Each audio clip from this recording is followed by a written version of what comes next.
पहली नजर में तुमने उसे पसंद कर लिया और उसने तुम्हें, और इस लव एट फर्स्ट साइट को तुम मोहब्बत कह रहे हो, तो हो सकता है तुम गलत हो। क्योंकि यार पहली नजर में तो हमें एंटीक चीजें भी पसंद आ जाती है, पर हम उसे घर में रखते हैं दिखावे के लिए। बस क्योंकि देर रात तक तुम दोनों ढेर सारी बातें करते हो और इसे तुम मोहब्बत समझते हो, तो हो सकता है तुम गलत हो। क्योंकि यार अकेलेपन के मारे तो दो अनजान मुसाफिर भी एक दूसरे से बात कर ही लेते हैं।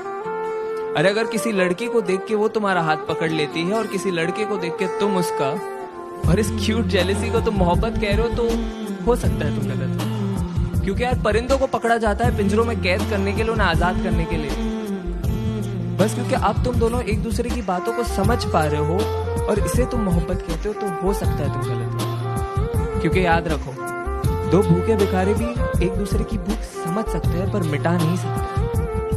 अरे अगर तुम एनिवर्सरी का सेलिब्रेशन हर महीने कर रहे हो और इसे तुम मोहब्बत कहते हो, तो हो सकता है तुम गलत हो। क्योंकि दास्तान इश्क को बयां करने के लिए साल का कोई नंबर नहीं चाहिए हो। अरे बस क्योंकि तुम उसकी इंस्टा स्टोरीज का और वो तुम्हारे स्नैप स्टोरीज का हिस्सा बन चुकी है और इसे तुम मोहब्बत कह रहे हो, तो हो सकता है तुम गलत हो।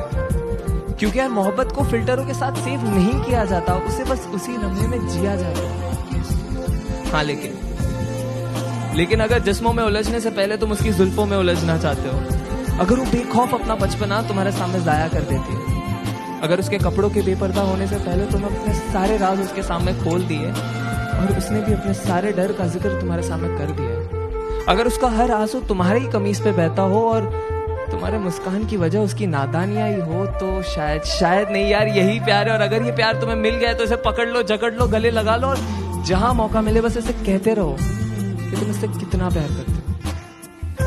क्योंकि ऐसी मोहब्बत से मुलाकात होने में जिंदगी का काफी लंबा अरसा बीत जाता है।